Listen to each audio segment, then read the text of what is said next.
अस्सलामुअलैकुम viewers, welcome to all of you on my YouTube channel Crick Chat. एक crucial super 8 game में South Africa ने West Indies को defeat देकर qualify कर लिया सेमीफाइनल के लिए आफ्टर 10 ईयर्स। और इस मैच में साउथ अफ्रीका ने टॉस जीतकर बैटिंग दी वेस्ट इंडीज़ को और वेस्ट इंडीज़ की टीम 135 रन स्कोर कर सकी 20 ओवर्स में। वेस्ट इंडीज़ की तरफ से जो प्लेयर्स जिन्होंने स्कोर किया उनमें काइल मायर्स ने 35 रन किया 34 बॉल्स पर, रोस्टन चेज ने 52 किया 42 बॉल्स पर, और ऐसे ही आंद्रे रसल ने 15 रन बनाए। इसके अलावा कोई भी प्लेयर खातिर का परफॉर्मेंस नहीं दे सका। साउथ अफ्रीका की तरफ से पिक ऑफ द बॉलर है तब्रेज़ शमसी, उन्होंने 27 रन देकर 3 विकेट्स ली।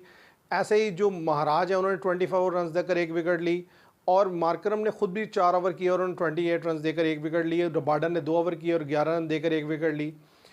ऐसे ही अगर बात कीजिए साउथ अफ्रीका की, तो साउथ अफ्रीका जब बैटिंग करने आई तो फर्स्ट 2 ओवर्स में उन्होंने 2 विकेट्स डाउन हो गए, लेकिन और उसके बाद बारिश आ गई, और बारिश के बाद जब दोबारा मैच शुरू हुआ तो डकवर्थ लुईस के तहत साउथ अफ्रीका को 17 ओवर्स में 123 रन स्कोर करना था।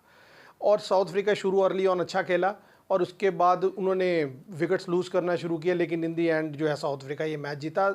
जो वेस्ट इंडीज़ है उनकी तरफ से अगर देखा जाए, जो बॉलिंग में पिक ऑफ द बॉलर रहे वो आंद्रे रसल, उन्होंने 4 ओवर्स किए 19 रन देकर 2 विकेट ली, और अल्जारी जोसेफ ने 4 ओवर में 25 रन देकर 2 विकेट ली, और रोस्टन चेज ने 3 ओवर्स में 12 रन देकर 3 विकेट्स ली।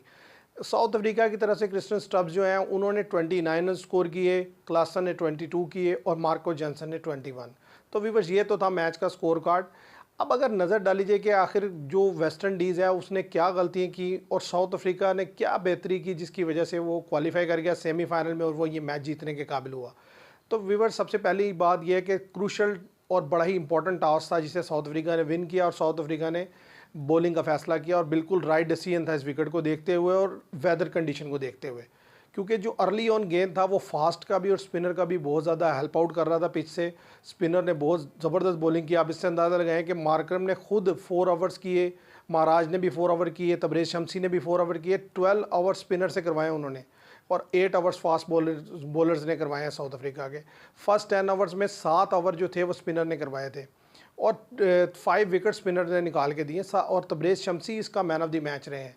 तो साउथ अफ्रीका ने बॉलिंग रोटेशन अच्छी की, उसके स्पिन बॉलर्स ने बॉलिंग अच्छी की, और वेस्ट इंडीज़ की अगर बात की जाए तो उनके बैटर्स ने लूज शॉट्स खेले। अगर मैं बात करूं निकोलस पूरन की, एक दफ़ा फिर गलत शॉट खेलकर आउट हुए, ज़रूरत नहीं थी, अभी आए थे। इसी तरीके से शाय होप ने अर्ली ऑन ही उठाकर मारने की उनकी भी शॉट सिलेक्शन अच्छी नहीं थी। और ऐसे ही अगर बात की जाए रोस्टन चेज़ की, रोस्टन चेज़ ने 50 बनाई, मैच को वो आगे लेकर गए, लेकिन क्रूशल मोमेंट पे जब लास्ट ओवर चल रहा था तब्रेज़ शमसी का, उसके बाद 4 ओवर फास्ट बॉलर के थे, तो उन्हें चाहिए था कि वो ओवर वो रोक लें या सिंगल लेके गुजारते और फिर लास्ट ओवर्स में वो ट्राई करते, तो इजीली 150 160 वेस्ट इंडीज़ कर सकता था। तो उन्होंने क्रूशल मोमेंट पर जो शॉट खेली अगेंस्ट तब्रेज़ शमसी, वहाँ पर वो आउट हुए, जिसकी वजह से मैच जो है बिल्कुल नीचे चला गया और वेस्ट इंडीज़ के हाथ से निकल गया। लेकिन वेस्ट इंडीज़ के बॉलर्स ने बेहतर बॉलिंग की। वेस्ट इंडीज़ ये टोटल भी डिफेंड कर सकता था अगर बारिश ना आती और ड्यू फैक्टर ना होता, क्योंकि जब बारिश के बाद दोबारा मैच शुरू हुआ तो ग्राउंड गीला था या ड्यू फैक्टर था, उसकी वजह से जो उनके स्पिनर थे वो बिल्कुल ही बेबस हो गए। जिस पर West Indies through out the tournament rely कर रहा था, अकील हुसैन और मोती, वो दोनों स्पिनर ही जो है बिल्कुल ही यूज़लेस नज़र आए इस ट्रैक पर।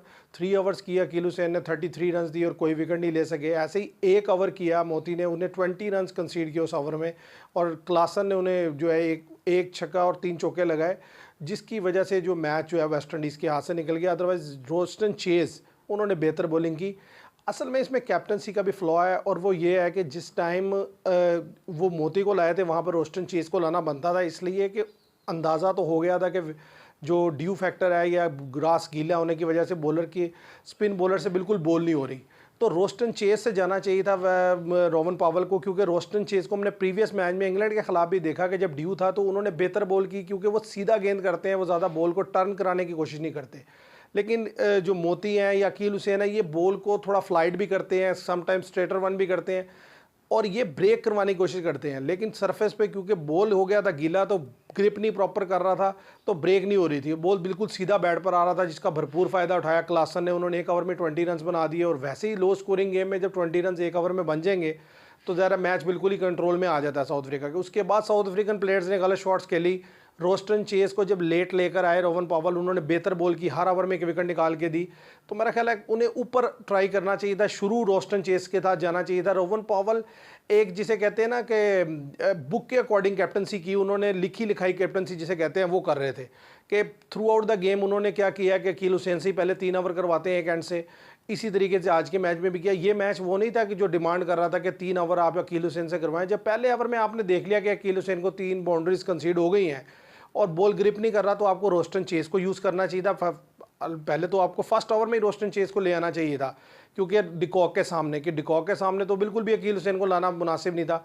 लेकिन जब पहले ओवर में 12 रन कंसीड हो गए तो फिर सेकंड ओवर नहीं करवाना चाहिए था, लेकिन उन्होंने सेकंड भी करवाया, थर्ड भी करवाया, फिर मोती को भी ले आए और इन 4 ओवर्स में वेस्ट इंडीज़ को 51 रन कंसीड हुए हैं।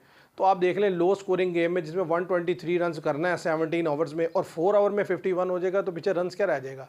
तो जो है बड़ा डिसअपॉइंटिंग चीज़ थी कि कुछ कैप्टनसी में बड़ी फ्लॉस थे रोवन पावल के, जिसके जहां उन्होंने क्रूशल मोमेंट पे गलत डिसीजन लिए, और कुछ बैड लक थी वेस्ट इंडीज़ की कि जिसकी वजह से वो मैच नहीं जीत सके। क्योंकि जो फर्स्ट टाइम में बॉलर की बॉल ग्रिप कर रही थी स्पिन बॉलर की, सेकंड टाइम में बिल्कुल भी नहीं कर रही थी। जे अगर आप फर्स्ट इनिंग्स देखें तो फर्स्ट इनिंग्स में जो टर्न थी वो बहुत ज़्यादा थी। तो ब्रेस शमसी को खेलना, महाराज को खेलना, इवन मार्करम को खेलना बड़ा मुश्किल था। और फास्ट बॉलर की गेंद में भी बहुत ज़्यादा, यानी कि स्पीड भी थी, उसमें बाउंस भी था। लेकिन सेकंड टाइम जो है बॉल उस तरीके से नहीं निकला। हाँ, बड़ी एफर्ट की वेस्ट इंडीज़ के बॉलर ने, लेकिन ज़रा 3 बॉलर से आप मैच नहीं जीत सकते। सिर्फ 3 बॉलर्स ने बेहतर बॉल किया। उसके अलावा ओबैड मकॉय बड़ा डिसअपॉइंटिंग रहे। पहले पिछले मैच में खेले थे, इस मैच में भी खिलाया, 2 ओवर किए, दोनों ही दूसरे ओवर में जब लास्ट ओवर करने आए 5 रन चाहिए था, पहली गेंद पे 6 लग गया। तो लेकिन एक लिहाज से अगर देखा जाए तो वेस्ट इंडीज़ की जो लिए अच्छा साइन था वो ये था कि लड़कों ने यूनिटी से खेला, पूरी कोशिश की, अपना 100% दिया। आज ज़रा टॉस आपके हाथ में नहीं होता, कंडीशन वेदर आपके हाथ में नहीं होता। अगर वेस्ट इंडीज़ टॉस जीता और साउथ अफ्रीका को पहले खिलाता तो रिजल्ट इसके अगेंस्ट जाता और वेस्ट इंडीज़ क्वालिफाई करता सेमीफाइनल के लिए। लेकिन अब साउथ अफ्रीका क्वालिफाई कर गया सेमीफाइनल के लिए। अब व्यूवर्स, जो दूसरा बिग गेम आज है वो है इंडिया वर्सेस ऑस्ट्रेलिया। अगर ऑस्ट्रेलिया आज का मैच जीतता है या हारता है, दोनों ही सूरतों में आई थिंक इंडिया नंबर 1 रहेगा। और इंडिया अगर नंबर 1 रहता है तो इंडिया सेमीफाइनल खेलेगा इंग्लैंड से, क्योंकि दूसरे ग्रुप में टॉप किया साउथ अफ्रीका ने, और साउथ अफ्रीका खेलेगा जो दूसरी टीम आएगी इंडिया के साथ, वो चाहे ऑस्ट्रेलिया हो या अफगानिस्तान हो। तो अब देखते हैं क्या होता है। व्यूवर्स, आज के लिए इतना ही। उम्मीद करता हूँ आपको पसंद आया होगा। अगर पसंद आया तो लाइक कीजिएगा, शेयर कीजिएगा और चैनल को सब्सक्राइब कीजिएगा। Thank you very much.